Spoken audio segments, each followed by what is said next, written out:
Bem-vindos ao programa onde a gente conhece novas pessoas, conta histórias, compartilha ideias e coleciona lugares. Eu sou Kepler Lafayette. Nossa convidada de hoje é a advogada Renata Carvalho, que é mestre em Direito, autônoma no escritório PUT, Consultoria e Projetos, com atuação nacional, e que os seus 3 últimos anos têm sido dedicados à elaboração, gerenciamento e consultoria jurídica para projetos culturais e esportivos. Estamos prestes a descobrir como ela transforma ideias em ação. Renata, é um prazer tê-la conosco hoje. E a gente vai começar pelo primeiro bloco, que é chamado Quem é você e como foi sua jornada? E para começar, você mencionou que sua infância como atleta e a influência das mulheres na sua família foram importantes na sua formação. Poderia nos contar um pouco mais sobre essas experiências e como elas moldaram a pessoa que você é hoje? Posso sim, Kepler. Na verdade, eu nasci numa família de muitas mulheres, né? A começar pela minha bisavó, minha avó, minha mãe. Estiveram todas muito presentes assim na minha infância, né? Então, eu sempre pautei toda a minha trajetória muito em questões feministas. Eu tive uma mãe que trabalhava muito, né? Eu tive uma avó que era do lar, né? E eu tive uma bisavó que era manda-chuva, mandava na família inteira, né? Então, assim, essas referências femininas foram sempre referências muito fortes e muito presentes na minha vida. E elas moldaram muito a minha personalidade, desde a infância até a fase adulta, né? Onde eu me encontro aqui já chegando naquela melhor idade, já. Estudar, antes de começar essa pergunta, eu falar assim, eu sou marista de coração. Quanto mais o tempo passa, mais cresce nossa união. Obrigado de coração. Já é a minha terceira pessoa que eu entrevisto. Mas nunca sei todas, viu? Não comece cantando não, que eu canto todas. E a pergunta é essa: estudar instituições tradicionais como o Colégio Marista São Luís e a Unicap, tiveram algum impacto específico na sua trajetória? Tiveram um impacto, inclusive na minha personalidade, né? Porque são instituições cristãs, né? São instituições católicas. Apesar de hoje eu não seguir assim, piamente nenhum tipo de religião, né? Mas a religião católica influenciou muito, porque eu passei toda a minha vida cumprindo a cartela, né, dessa religião, e que me fez muito bem, moldou muito, assim, não na perspectiva religiosa, mas na perspectiva de caráter. Sim. Né? De você ser bondoso, de você procurar fazer caridade, de você se emocionar com muitas coisas. Sou uma pessoa muito emotiva, né? Então, assim, o Marista trouxe isso para mim, a Universidade Católica também um pouco. Você falou sobre essa questão, eu me identifiquei bastante, porque embora o catolicismo tenha sido muito presente na minha vida, na minha criação, hoje em dia ele não faz mais sentido para mim, como nenhuma outra religião faz sentido para mim. Porém, eu sigo convicto da minha fé, e eu acho que essa questão é muito importante para qualquer pessoa, independente de religião. Isso, fé, né? A crença de que há um Deus maior, isso a gente carrega como um valor, né, na verdade. E é um valor super positivo, que eu acho que agrega muito para qualquer pessoa, né? Seja no âmbito das relações pessoais, seja no âmbito das relações profissionais. Isso eu acho que só agrega. Perfeito. Você teve uma participação política ativa na juventude. Como essa experiência contribuiu para o seu desenvolvimento profissional? Profissional e pessoal. A política, ela começou a me encantar na época de juventude, né? Um pouco mais já nas discussões e debates que eram trazidos na época de escola, mas na universidade isso veio com mais força. Né? DCE, né? Participar do Grêmio Estudantil, até porque o curso de Direito em si, ele te coloca nesse lugar, né? Nesse lugar de fala, e que a escola não te coloca, mas o curso de Direito nos coloca nesse lugar de fala, né? A gente precisa falar, a gente precisa expressar alguma coisa, tem aquela coisa de você ir buscar o que é justo, né? O que é bom, o que é certo. Então, essa militância política para mim na juventude, ela foi muito importante. Apesar de, na minha época, ainda ser um lugar muito masculino. Imagina. Né? Mas eu entrei na época no antigo Partido Popular Socialista. Saudoso PPS, né? Do Roberto Freire. Né? Pelo encanto que eu tive com as falas de Roberto Freire, desde que ele foi candidato a presidente em 1988. Né? Um pouco depois de 88. 88 é a Constituição, na primeira eleição, né? Democrática, de verdade no Brasil. Então eu entrei, né, no PPS, eu era a única menina do grupo de juventude que tinha aqui de Pernambuco. Coragem. Tinha 20. Cheia de ideias. Cheia de ideias. Me sentindo assim, muito à vontade nesse lugar de fala que o curso de Direito me colocou. Né? Eu, na escola, era uma menina tímida. Quando eu passei a estudar Direito, eu virei outra pessoa. Né? O curso de Direito me propiciou, assim, sair um pouco da minha caixinha ali, daquela infância tranquila, uma menina mais tímida, não gostava muito de falar, mas quando entrei no curso de Direito, isso sumiu. Né? E aí eu procurei, né, o partido. Eu tinha uma referência grande, também me ajudou muito na minha trajetória política, né, e também profissional, que foi o Raul Jungmann, que na época ele saiu do movimento democrático brasileiro. Ele foi ministro, né, de FHC. Ele saiu, eu comecei a trabalhar com ele como estagiária, né, quando ele ainda era ministro da Reforma Agrária de FHC. E porque eu trabalhei no INCRA, depois trabalhei com ele. E aí daí ele saiu do MDB e foi pro PPS. Quando ele chegou assim no PPS, eu me encantei. Eu disse, eita, aqui o meu lugar, Roberto Freire, eu já tinha essa coisa. E aí comecei muito a militar dentro do partido, né? Passei a assumir cargos de gerenciamento de juventude, né? Cheguei a ser vice-presidente nacional da juventude do Partido Popular Socialista. E era sempre aquela menina que estava ali nos espaços brigando. Porque as mulheres sempre iam para tentar encontrar um espaço naquele ambiente que era muito mais masculino, mas assim, sempre muito bem tratada, com muitas pessoas que hoje fazem parte da minha vida como amigos, né, como conselheiros. Eu tenho alguns velhas guardas aí do partido que ainda hoje a gente tem contato, que a gente troca livros, que a gente troca informações, e isso para mim foi um boom também, assim, de abertura de mente, de cabeça. E a política ajuda a gente nisso. Sim. Né? A gente se encontrar na sociedade, a gente passar a ter a leitura da sociedade, para a gente se encontrar ali também, né? Era uma fase em que eu estava me profissionalizando e queria me encontrar dentro da sociedade, assim, enquanto um perfil profissional. E a política me ajudou muito nisso. No início de 2017, o impeachment foi por volta ali em maio, junho de 2016, né? Depois Temer assumiu a presidência da República. E aí, em outubro de 2016, eu acho, novembro de 2016, por aí, um ministro que foi nomeado inicialmente, né, para assumir a cultura no governo Temer, que foi um cara chamado Marcelo Caleiro, ele é do Rio de Janeiro. Ele caiu porque teve uma denúncia, né, ele denunciou um outro ministro, naquela época era cheia de escândalos políticos, e aí assumiu Roberto Freire. E aí em janeiro e fevereiro, eu fui convidada para ir para o Ministério da Cultura, estava Roberto Freire. Para mim foi um dos melhores convites que eu já recebi em toda a minha vida, porque eu queria trabalhar com ele. Não bastava eu estar no partido, eu queria trabalhar diretamente com ele. Mas assim, chegando em Brasília, porque é uma mudança de vida, né? Sai de Recife, vai para Brasília. Roberto levou muito poucas pessoas, né? Porque ele também sempre foi muito um político de valorizar o servidor público, então, né, ele procurou não levar muitas pessoas do partido para assumir cargos comissionados, mas eu fui uma dessas pessoas. Uhum. E aí eu cheguei lá, eu já tinha passado por administração municipal, já tinha passado por administração estadual. Eu disse, não, eu quero trabalhar na administração pública federal, quero ver como é que funciona o negócio lá. E foi muito difícil, porque a cultura, né, é um setor muito pulsante.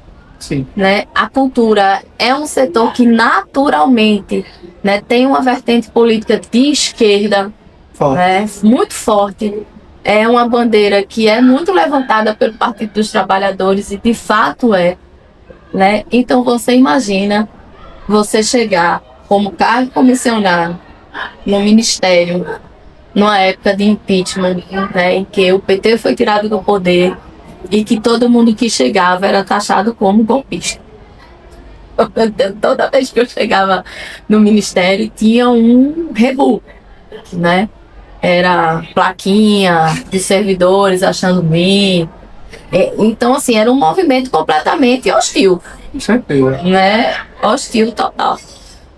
Então, esse foi meu maior desafio, porque eu tive que mostrar ali realmente que eu tinha ido para trabalhar. Quando todos os cargos políticos que eu assumi com a bandeira técnica, Certo. né? Apesar de cargos políticos nesse sentido serem ligados a essa questão política, eu sempre fui como uma técnica, sempre trabalhei como uma técnica, sempre procurei o que eu não sabia aprender, né? Então, isso foi o que me alçou, inclusive dentro do Ministério, para cargos ainda maiores. Eu fui a última pessoa que entrou na leva de Roberto Freire a sair do Ministério da Cultura. Passei 3 anos lá. E Roberto Freire, depois de 2 meses e meio que eu tinha assumido o cargo, ele abriu mão do cargo de ministro e deixou todo mundo lá. Pelo menos ele levou pessoas técnicas, né? Mas mesmo assim, né? Como o cargo é político, fica É complicado. um pouco difícil. Mas foi um desafio, assim. Quais foram os maiores aprendizados dessa época? A estrutura diferente que tem você trabalhar no governo federal é mais apolítica. Ah, é? Mais apolítica, é mais técnica, né? Porque tem sim, muitos verdade, servidores.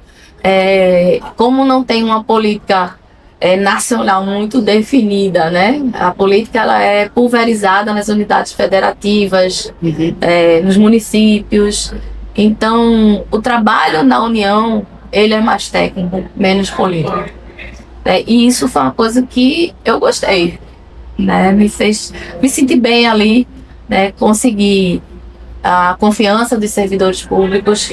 Então, a maioria do tempo que eu passei lá foi porque, de fato, eu tinha um staff massa que me protegia politicamente também, né?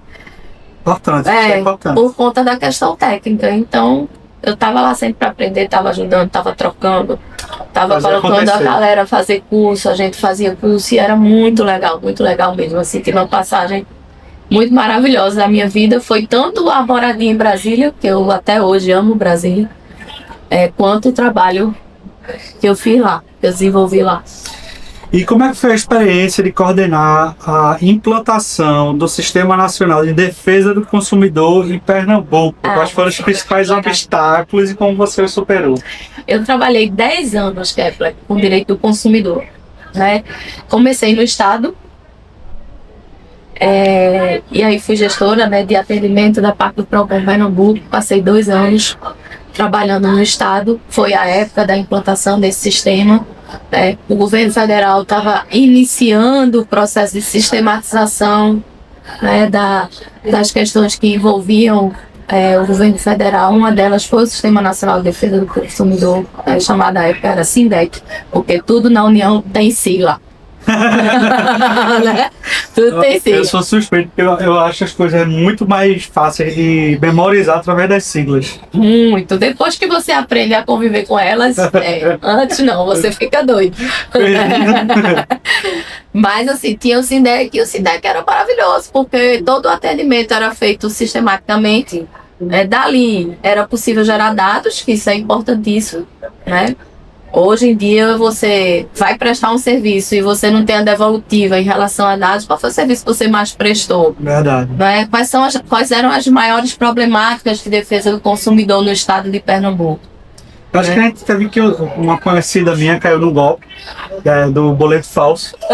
E aí ela teve que usar um sistema do Golpe BR que quando acabou e foi imprimir o boletim de a questão lá apareceu que era através do PROCON de Pernambuco. Imagina que deve ser isso, né? Também, isso. Porque hoje está tudo muito interligado, né? Hoje muito mais. Eu estou falando de 2015 e 2016, a gente está em 2024. né? Hoje já está tudo sistematizado. E agora com o GovBR, se você fizer, todo mundo sabe quem é você. Tá Verdade, saiu lá, CPF, endereço, telefone residencial, telefone celular. Eleitor, A pessoa não tá nada. habilitação, o que você tiver, você resgata lá hoje. O que é que te motivou a migrar da área acadêmica para a consultoria para OS6? Foi uma decisão difícil? Foi. O que é que Foi te um motivou? pouco difícil. Na verdade, eu sempre gostei muito da área acadêmica, né? Existe um advogado aqui, né, em Recife, que eu devo a ele a minha entrada na área acadêmica, se chama João Cláudio de Carvalho. E aí João Cláudio me chamou para ensinar, comecei ensinando em faculdade no interior, e aí comecei a gostar daquilo. Né? João Cláudio veio coordenar um curso lá na FACIP, me levou também, e aí eu fiquei, né, transitando nessa área acadêmica aí por uns 12 anos. E eu sempre gostei muito, né? Porque a sala de aula é um lugar também que eu me sinto bem. E a decisão mesmo de sair dessa área acadêmica para ir para uma coisa minha foi mais assim, de empreender e também por uma questão financeira, porque hoje a área acadêmica está muito defasada em termos, né, de retorno financeiro profissional. E, infelizmente, né, houve assim, hoje em dia o professor universitário ele é muito pouco reconhecido profissionalmente em termos salariais. Né? Então, assim, as coisas aumentam e a gente precisa ganhar dinheiro de alguma forma. Né? Então, assim, a minha saída um pouco da área acadêmica foi por causa disso. Não porque eu tenho qualquer problema, porque eu adorava meus alunos. Sempre tive, assim, oportunidade também de ser homenageada por algumas turmas.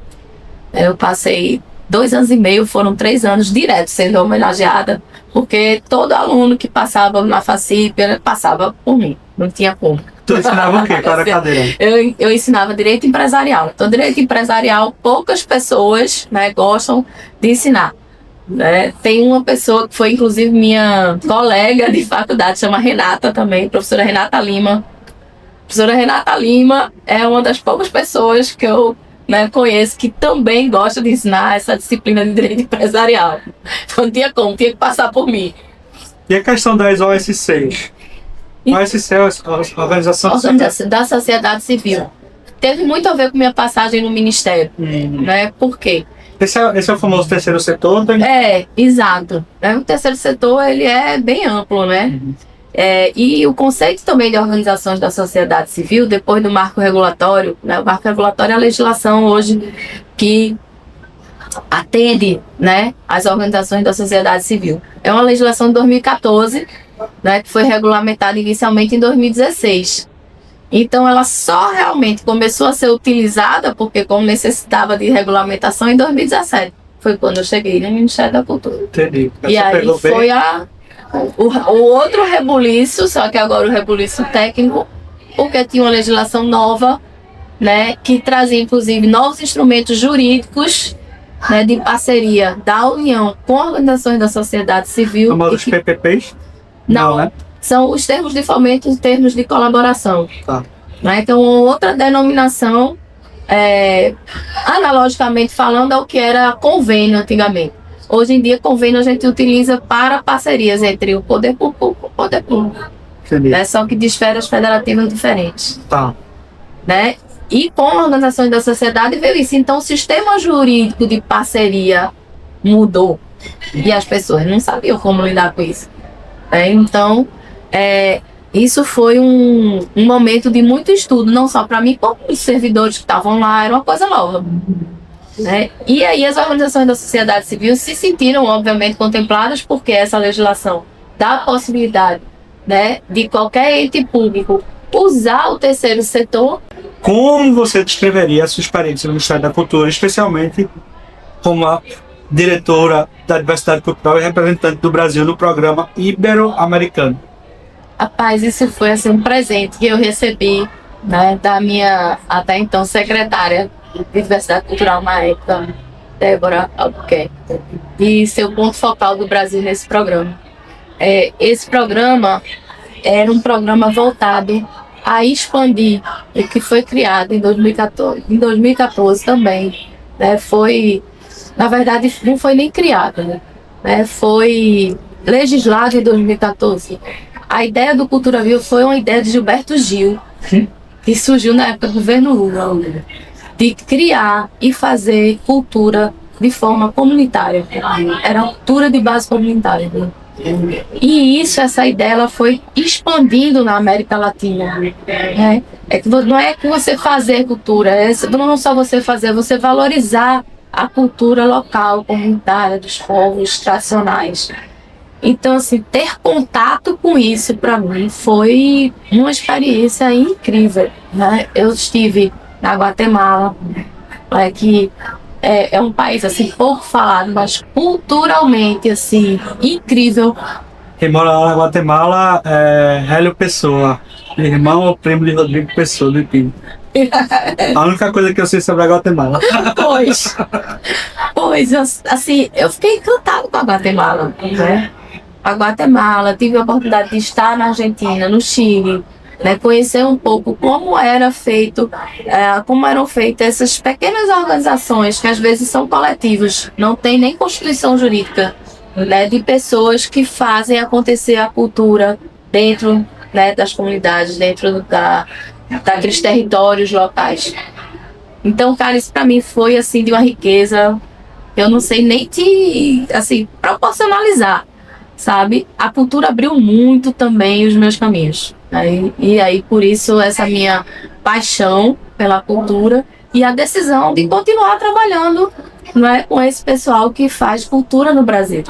Né? Eu cheguei lá um pouco cética, né? Porque a gente que politicamente trabalhou nessa coisa de acreditar, né, que o impeachment era uma coisa legal e tal, né? Chegar lá, e tinha também muito assim, não era só um ceticismo, mas também um preconceito em relação, né, a quem faz cultura, né, a quem vive de cultura, não da minha parte, mas existia sim politicamente esse preconceito, paradigma porque da sociedade. Estavam politizando, né, uma área que na verdade é uma área que faz acontecer, mas que faz acontecer a partir do povo. Né? As bandeiras políticas, elas permeiam isso aqui, mas não é o centro disso aqui. Então, assim, trabalhar com cultura abriu meus caminhos novamente para uma coisa que eu achava já legal, mas não tinha dimensão, né, do que é que as pessoas eram capazes, né, de realizar e coisas boas, né, para a sociedade a partir desse movimento cultural. Né? Então, cultura popular, cultura de base comunitária passaram a ser as minhas paixões. Quais foram os maiores desafios e aprendizados em coordenar o maior edital nacional de premiação de culturas populares em 2018? Foi maravilhoso. Foi bem legal, porque na verdade, como é que a gente montou essa estratégia, né? O edital de cultura popular, na época, ele era um edital de premiação. Então, ele premiava mestres e mestras da cultura popular brasileira. Então, você conseguia premiar. Imagina, você conseguia chegar nos 5 cantos do Brasil. Você conseguia premiar. Desde o mestre que faz aqueles bonequinhos de madeira aqui em Pernambuco. Aquele equilibrista. Sei, aquele assim, né? Já viu?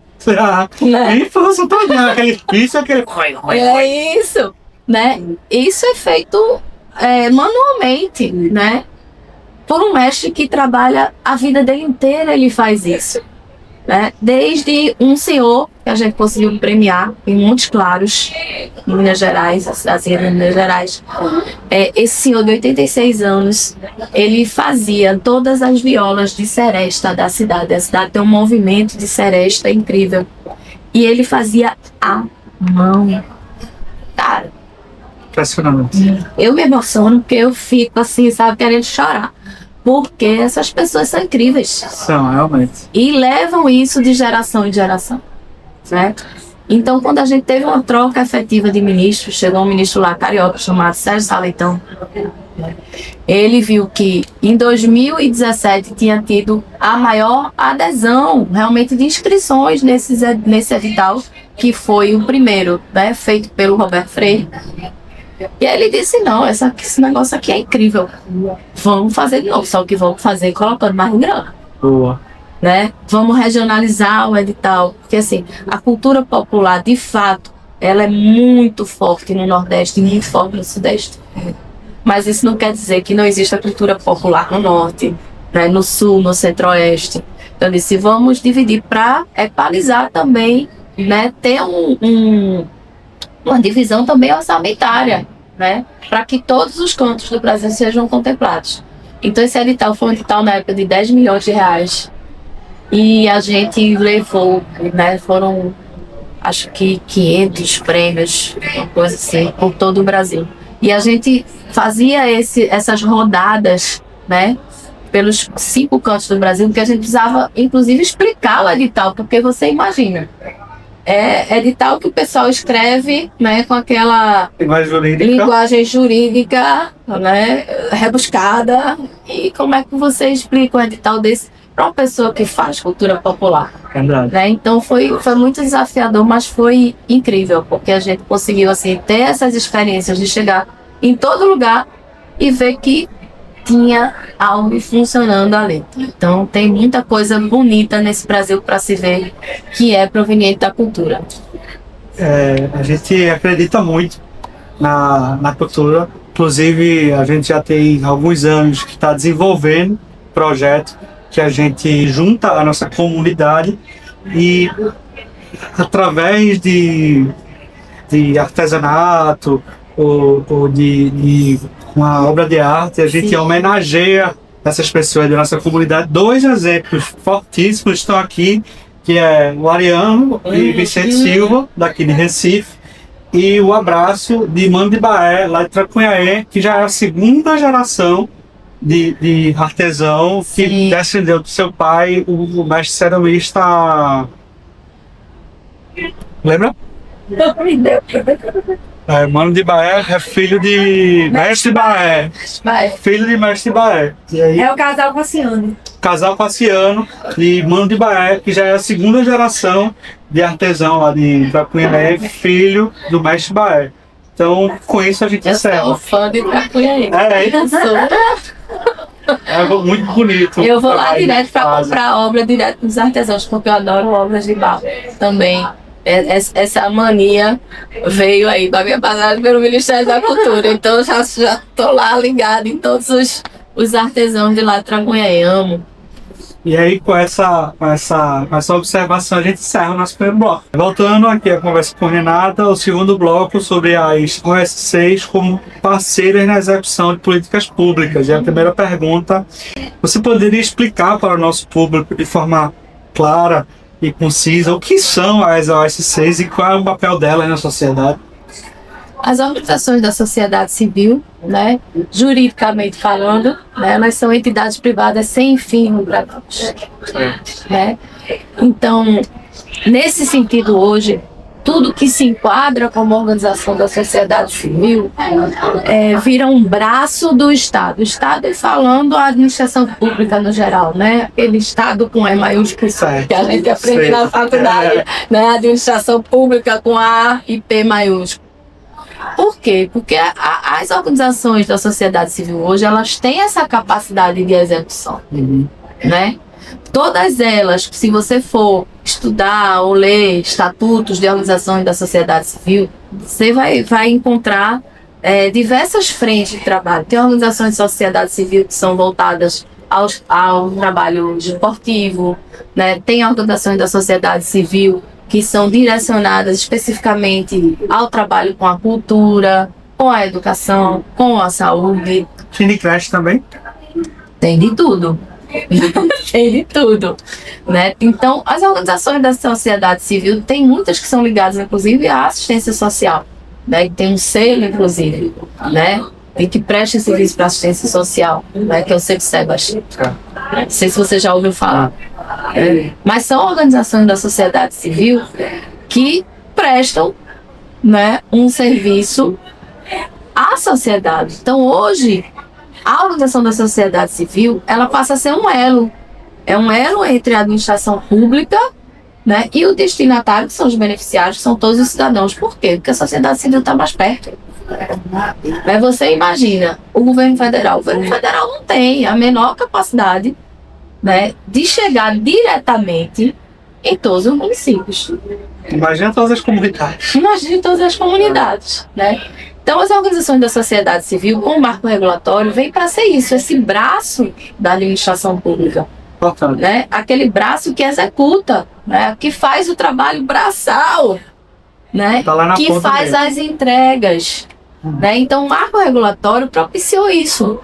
Então, a administração pública tem a possibilidade de escolher a organização da sociedade civil, né? Ou para dizer assim, eu faço também uma coisa bem didática, ou para dizer, olha, organização da sociedade civil, você desenvolve um projeto muito bacana e eu, enquanto administração pública, como gestor de políticas públicas, me interesso por esse seu projeto que você desenvolve, porque esse seu projeto, né, tem toda a aderência com a minha linha programática de política pública que eu estou querendo executar. Então, eu vou aportar recurso nesse seu projeto para que ele seja ampliado ou para que ele seja desenvolvido novamente, né? Ou não.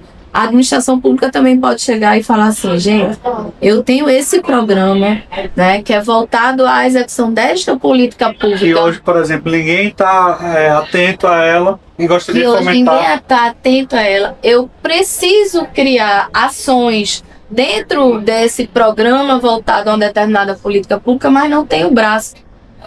A organização da sociedade civil, quem de vocês se enquadra aqui para me ajudar? É um trabalho muito nobre. Né?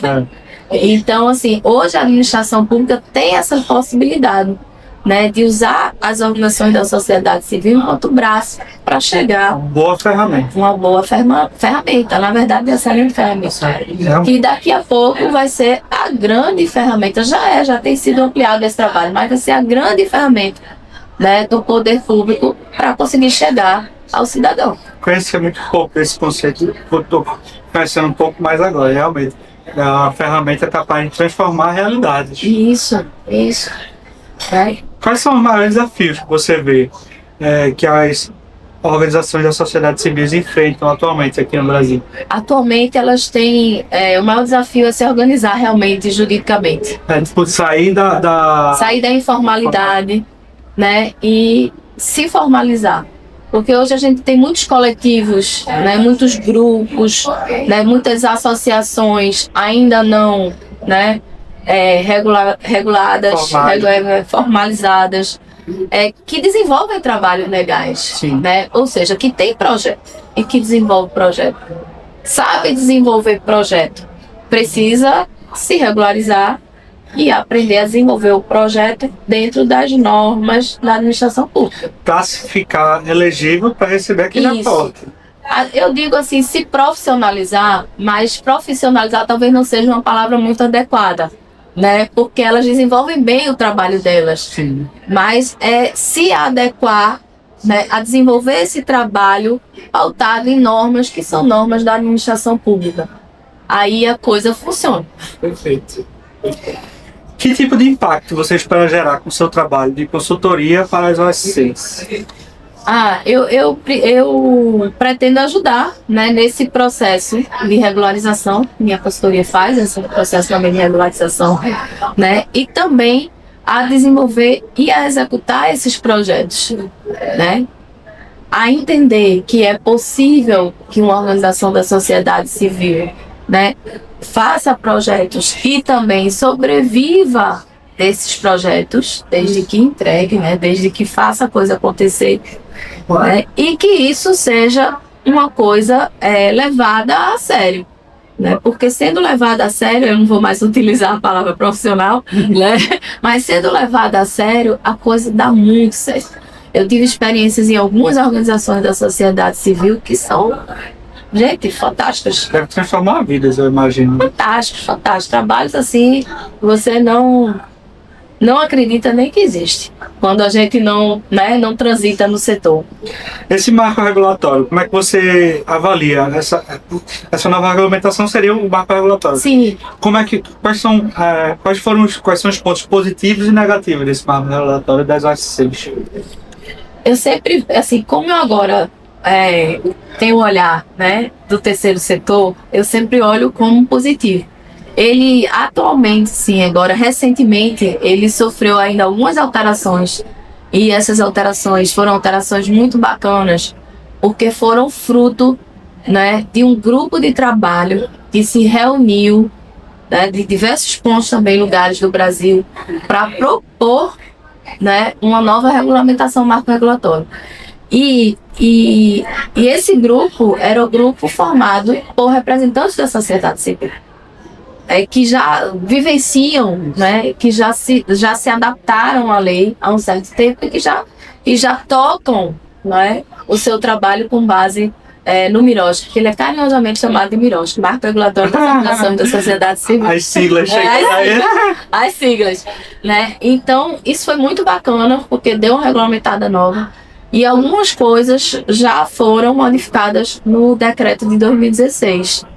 Né? Poucas coisas, mas coisas assim fundamentais, né, para que a coisa continue acontecendo de uma forma legal e que as organizações da sociedade civil tenham um pouco mais de flexibilidade. Isso não quer dizer ilegalidade, né, mas flexibilidade na utilização do recurso público, né, porque essa sempre foi não vou dizer uma briga, mas uma bandeira, uma pauta, né, das organizações da sociedade civil. Porque antes do marco regulatório, essas organizações também já existiam os convênios, né, então usava-se de recurso público também para que essas organizações da sociedade civil desenvolvessem os seus projetos, mas toda a regulamentação era a regulamentação do setor público, não lidava com a lei de licitação, né? Não precisava para já ser. Exatamente, e que hoje isso já é mais flexibilizado. Isso não quer dizer que a OSC vai fazer uma compra, né? Ou vai contratar um serviço que possa contratar qualquer serviço de qualquer valor. Obviamente você tem responsabilidade, né? Você, quando se aprova um projeto OSC no âmbito do poder público, né, uma das coisas que mais é analisada são esses parâmetros de preço, se está dentro dos parâmetros oficiais do governo ou não. Então, né, hoje em dia é mais difícil também, com toda essa regulamentação, haver qualquer burla, né, a legislação, e que as pessoas que não têm uma índole legal, né, queiram tirar vantagem, né, dessa coisa. Poderia nos dar alguns exemplos de como as OSCs podem ser parceiras na execução de políticas públicas com base na sua experiência? Sim, eu vou te dar um exemplo legal. Eu trabalhei 2 anos também no Rio de Janeiro, uma organização da sociedade civil chamada Companhia Ensaio Aberto. Companhia o quê? Companhia Ensaio Aberto. O Instituto Ensaio Aberto, na verdade, é uma companhia. Ensaio Aberto. É uma companhia de teatro. Aí você vai entender o nome. Agora entendi. Que já está há mais de 30 anos, né, assim, na estrada. E eles hoje têm um trabalho incrível, né? Eles chegaram aí a um ponto eles têm um espaço hoje ali no Porto Maravilha, entre aqueles armazéns ali que chegam no Museu do Amanhã. Se você conheceu o Rio de Janeiro. No centro. Estava pensando em Recife. No Rio de Janeiro. Né? E eles conseguiram tombar esse armazém. Eles fizeram uma reforma incrível, construíram agora um teatro popular dentro desse armazém, e eles são assim fantásticos. E todos esses projetos que são realizados lá, tanto de capacitação na área das artes cênicas, quanto também projetos de apresentação, de trazer o público, né, para assistir os espetáculos, são projetos hoje veiculados, a sua maioria com recurso público. Advindo de emenda parlamentar, advindo de Lei Rouanet. E quais são as principais dificuldades que as OSCs encontram ao buscar parcerias com o poder público? Eu acho que a dificuldade é muito entender a lógica do serviço público, né? E é isso que a minha consultoria faz também, né? Trazer um pouco da lógica do serviço público para as organizações da sociedade civil, para elas aprenderem a lidar, né, com as normativas, com as legislações, né, com o fluxo de trabalho do serviço público, como funciona a cabeça de um técnico lá do outro lado que vai analisar o teu pessoa projeto, que vai estar lá dando né, o aval. que vai analisar a prestação de contas, né, que vai acompanhar a execução do teu projeto, né, como é que isso funciona. Então, eu acho que isso era uma dificuldade e ainda é de muitas organizações da sociedade civil, que eu, durante o meu trabalho lá no Ministério, eu identifiquei. É uma pauta que eu gosto de trabalhar, né? É uma coisa que eu também me sinto à vontade, né, de dar a minha contribuição para esse setor. E daí eu voltei o meu trabalho e as minhas energias para isso, né, para fazer com que mais organizações da sociedade civil consigam, né, levar os seus projetos, caminhar com os seus projetos de uma forma super ok, de acordo com tudo que é norma e que a administração pública exige, né, para que cada vez mais, inclusive, a própria administração pública tenha e possa se favorecer desses braços, que é importante, porque eles fazem acontecer. Realmente. Eles fazem muita coisa acontecer. O que é que envolve o trabalho da consultoria que atende às demandas das organizações da sociedade civil em relação à execução de projetos? Então, a minha consultoria em si, né, que ela é um pouco mais ampla, ela trabalha desde da elaboração dos projetos até o acompanhamento da execução, da suporte, né, da suporte também de sistema. Por quê? A gente estava aqui conversando inicialmente, né, que tudo hoje está sistematizado, né? Então, os sistemas que são utilizados, né, no ingresso dos projetos, no acompanhamento, são sistemas da administração pública. Então, você imagina, né, essas pessoas que estão aqui no terceiro setor, elas desconhecem isso aqui, né? Não tem nem noção, né? Então a minha consultoria também dá suporte nisso, porque foi uma coisa que eu também aprendi, que eu adoro. Eu tenho minha parte assim muito expansiva, muito falante, mas eu tenho a minha parte que eu adoro estar ali, ó. No computador eu passo o dia, nem escuto nada, estou lá nos sistemas, né, trabalhando em sistema, que eu também é uma coisa que me encanta. Então dá esse suporte de sistema e dá também suporte jurídico para a prestação de contas. E esse é onde o bicho pega mais. Prestação de contas. Prestação de contas é sempre uma coisa assim, muito temerosa, né, para todas as organizações da sociedade civil. E não é porque faz nada errado, é porque existem regras que precisam ser cumpridas, burocracias que precisam ser cumpridas e que, se não forem cumpridas, né, enseja realmente uma reprovação. Gera problemas. Gera. A jornada do conhecimento é uma aventura sem fim. Cada bloco desse podcast é um passo em direção aos novos horizontes. Mantenha acesa a chama da curiosidade e da descontração, e com isso acabamos o segundo bloco. Terceiro bloco. Conte histórias, inspire ou eduque o público. Compartilhe conosco uma história interessante. Pode ser sobre um projeto cultural que você ajudou a desenvolver ou qualquer outra história interessante da sua vida. Rapaz, eu vou contar uma história muito legal, também por essa minha passagem no Ministério, foi muito interessante. E aí um pouco a quebra do que eu falei aqui inicialmente sobre estar vinculado ou não a uma religião, né? Na época em que eu estava lá no Ministério, nós fomos invadidos, né, por representantes de religiões de matriz africana. E eu estava lá nessa invasão, né? Fiquei lá presa durante 2 dias, sem poder sair, conversando com todos os pais e mães de santo do Brasil. Mas, assim, foi uma experiência que, a princípio, né, Corajosa. parece uma coisa estranha, mas para mim foi maravilhoso. Né? Eu adorei, assim, a experiência de poder trocar ideias, né, com essas pessoas, mesmo em sendo uma situação assim um pouco bizarra, né? Eles estavam exigindo na época uma reunião com o ministro não estava no Brasil. Né? E aí eles precisaram ficar esperando o ministro. Mas foi incrível, porque eu tive mais contato, eu já tinha tido mais contato, né, dentro da cultura, porque as religiões de matriz africana, elas não são só religiões, elas não têm só a questão dogmática, a questão, né, religiosa. Elas têm muito pulsante a questão cultural, né, inerente a elas a questão cultural. Então, elas têm muito a contribuir com a cultura brasileira. Então, isso para mim também foi uma experiência, assim, estranha, né? Porque vocês, eu tô invadida aqui, não posso sair e tal. Mas eu estava lá me deliciando, né? Com todas as falas, com todos os ensinamentos dos pais e mães de santo de todo o Brasil. Então, foi muito legal. O que mais te... Saí abençoada por todo mundo. O que mais te anima nesse momento em relação ao seu trabalho? O que mais me anima é um pouco esse desafio, né? E conhecer novos projetos, porque cada cliente que chega para mim é de uma área diferente, né? Cada cliente que chega para mim tem um projeto diferente. Então, participar de alguma forma, né, da execução desses projetos é o que me anima bastante. Qual lugar incrível você já visitou? Eu vou citar a Guatemala. Eu vou citar a Guatemala porque é inesperado, né? Assim, ninguém acha, mas eu achei incrível a Guatemala. Eu estive em Antigua. Antigua fica próxima a Guatemala, mas é também uma cidadezinha histórica, mas assim, incrível, culturalmente riquíssima.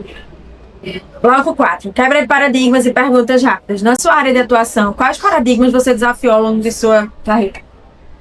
Eu não tenho como não citar o machismo estrutural, porque eu comecei na política, né? E a política ainda hoje é um lugar muito masculino, né? Que precisa expandir, né? Em termos de gênero e dar mais lugar às mulheres. Então, tenho sempre essa bandeira. Quando eu posso votar numa mulher, eu estou votando numa mulher. Quais paradigmas culturais e sociais você acredita que ainda precisa ser rompidos para que haja mais inovação na sua área de atuação? Eu acho que o preconceito precisa ser rompido, né? As organizações da sociedade civil hoje têm um trabalho incrível, né? Tem um potencial incrível também, não só de desenvolver o trabalho, como chegar mais próximo das pessoas, né? Levar esse trabalho às pessoas. Então, esse preconceito tem que cair, porque o pessoal faz mesmo, o pessoal faz acontecer. Uma palavra que define você. Resiliência. Um livro que marcou sua vida. Um livro que marcou minha vida, Inteligência Emocional. Um filme que você ama.